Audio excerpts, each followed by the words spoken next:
అందరికీ నమస్కారం అండి. ఇప్పుడు చెప్పబోయే కథ పేరు 'కాలు వచ్చింది'. ఈ కథని రచించిన వారు ఉదయబాబు గారు. ఇక కథలోకి వెళ్ళిపోతే, భోజనం చేసి మధ్యాహ్నం పూట టీవీ ఆన్ చేసి ఛానల్ మార్చుదామని రిమోట్ చేతిలోకి తీసుకున్నాను. ఆవిడ డైనింగ్ టేబుల్ సర్దుకుంటుంది. సవ్యంగా సాగిపోతుంటే వృద్ధాప్యము ఒక వరమే. ఏ అనారోగ్యం దరి చేరనంత వరకు. ప్రస్తుతం నా జీవితం ఆ వర ప్రభావంతో నడుస్తుంది. పిల్లలిద్దరూ జీవితంలో స్థిరపడ్డారు. చక్కగా భార్యాభర్తలిద్దరూ ఒకే మాటగా ఒకే బాటగా సంసారాలు చేసుకుంటున్నారు. 4 సంవత్సరాలు ఉండగానే హాయిగా బాధ్యతలు పూర్తి చేసుకోవడం వల్ల ఆ 4 ఏళ్ళు ఉత్సాహంతో పనిచేసి మంచి ఆఫీసర్గా రిటైర్ అయిపోయాను. పదవీ విరమణ అనంతరం వచ్చిన గ్రాట్యుటీ, ఇతర అలవెన్సులు డిపాజిట్లుగా పెట్టుకుని ఆ వచ్చే వడ్డీ డబ్బులతో పెన్షన్తో మేమిద్దరం సుఖంగా జీవితం సాగిస్తున్నాం అనే చెప్పాలి. సిటీలో వారి వారి ఆశీస్సులు దగ్గరలో సొంత అపార్ట్మెంట్ కొనుక్కున్న నా పిల్లలు ఇద్దరు 15 రోజులకు ఒకసారి వచ్చి నలుగురు మనవలతో ఇల్లంతా సందడి చేసి వెళుతూ ఉంటారు. ఇక నిత్యము మాట్లాడుకోవడానికి ఈ ఆధునిక సాంకేతిక యంత్రం అస్త్రభూషణం ప్రపంచం ఉండనే ఉందిగా అన్నట్టు ఫోన్ అంటే గుర్తుకొచ్చింది.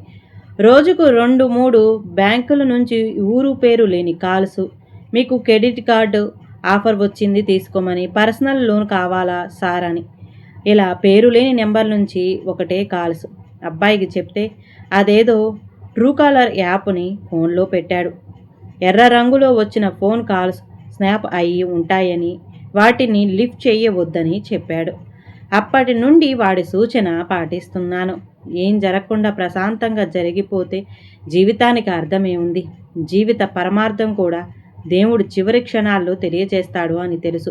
ఉద్యోగ విరమణ అయ్యాక ఈ మధ్యనే ఏదో హడావుడిగా పని ఉన్నట్టు వెళ్ళిపోయిన నా ముగ్గురు స్నేహితులు జీవితాలు ఆ పరమార్థం ఏమిటో తెలుసుకున్నట్టుగా ముగిసిపోయాయి. మనకు ఎప్పుడో ఒక రోజు వస్తుంది అనుకున్నాను అప్పుడు. ఏమిటి రిమోట్ చేతిలో పెట్టుకుని కొండపల్లి బొమ్మల అలా కొయ్యబారిపోయారు?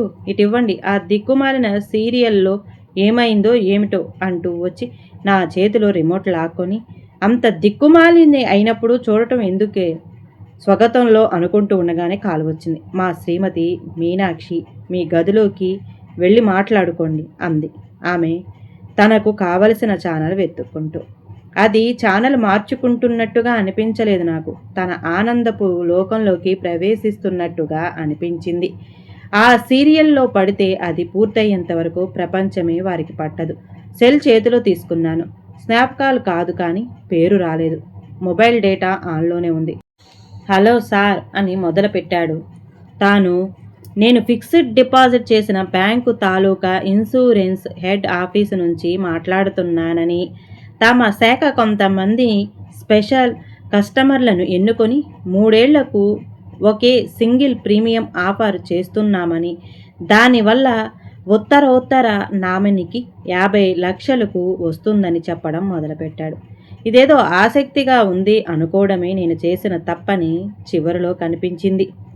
మీ పేరు, చిరునామా, మీ అకౌంట్ నెంబరు ఇవే కదా అంటూ చెప్పాడు. నాకు అది సరైన కాలే అనిపించింది.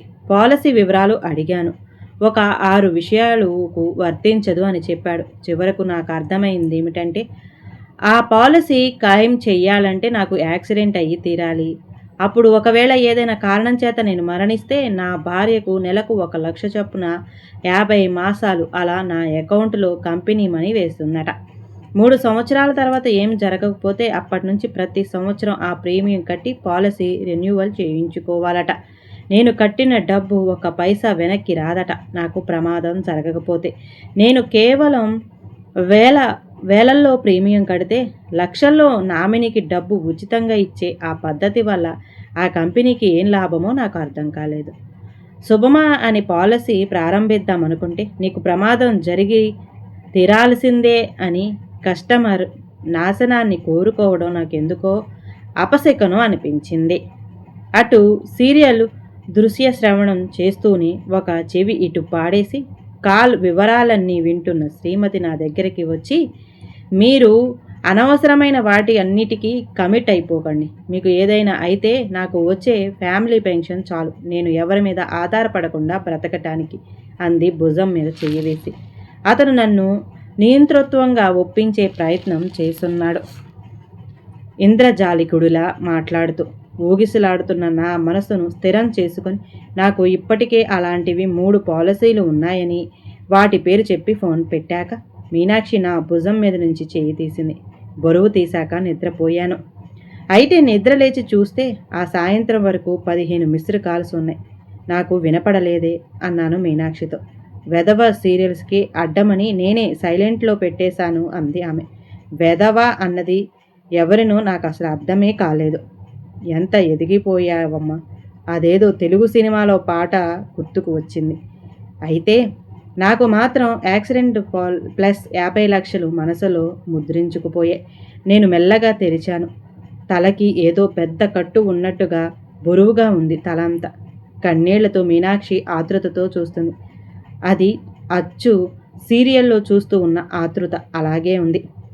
ఎలా ఉంది నాన్న? పెద్దోడి గొంతు అది. బాగానే ఉందిరా. చిరునవ్వుతోనే సమాధానం చెప్పాను అనుకున్నాను. పెదవులు విచ్చుకున్నాయో లేదో తెలియలేదు. ఏం జరిగిందో నెమ్మదిగా గుర్తు చేసుకోసాగాను. ఆ రోజు కాలు వచ్చిన తర్వాత మీనాక్షితో అన్నాను, పోనీ చేసేద్దామోయ్, 50 లక్షలతో నీ జీవితం సుఖంగా జరిగిపోతుంది అన్నాను 2-3 సార్లు. అన్నప్పుడల్లా నా భుజం మీద చెయ్యి పడేది. నా నిర్ణయాన్ని వెనక్కి లాగేసే కళ్యాణ్లా. ఈ ప్రపంచంలో పుట్టిన ప్రతి జీవి మొదటి శ్వాసలోంచి రెండో శ్వాసలోకి అలా కొనసాగిస్తూ కాలంలోకి లాగబడతాడు.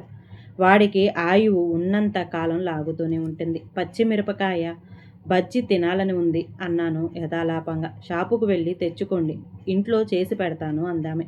తొందరగా వేయించుకొని తినాలని ఆశతో నడిచి వెళ్ళి వస్తే సరిపోయేదానికి బైక్ తీసుకుని బయలుదేరాను. మలుపు తిరగబోతుంటే సెల్ మోగి కాలేదో వచ్చింది అనుకుని ఒక చేత్తో బైకును సందు మలుపు తిప్పుతూ సెల్ తీసి చూడబోయాను. అంతలోనే ఎదురుగా రైమంటూ వచ్చిన పెద్ద లారీ, పెద్ద శబ్దం. నేను పాలసీ చేయిస్తాను అన్నాను. నువ్వే వినలేదు. మెల్లగా ముద్దగా ఒక్కొక్క మాట అంటున్న నా మాటల్లోని గాలితో పాటు నన్ను ఎవరో నాకు లాక్కుపోతున్నారు. మీనాక్షి చెయ్యి పట్టుకున్నానో లేదో ఎంత ఆలోచించినా గుర్తు రాలేదు. ఈ కథ కనుక నచ్చితే ప్లీజ్ అండి లైక్ చేయండి. అలాగే ఛానల్ని సబ్స్క్రైబ్ చేసుకోవటం మాత్రం మర్చిపోమాకండి. మీ విలువైన అభిప్రాయాన్ని కామెంట్ బాక్స్లో కామెంట్ చేయండి. అందరికీ ధన్యవాదాలండి.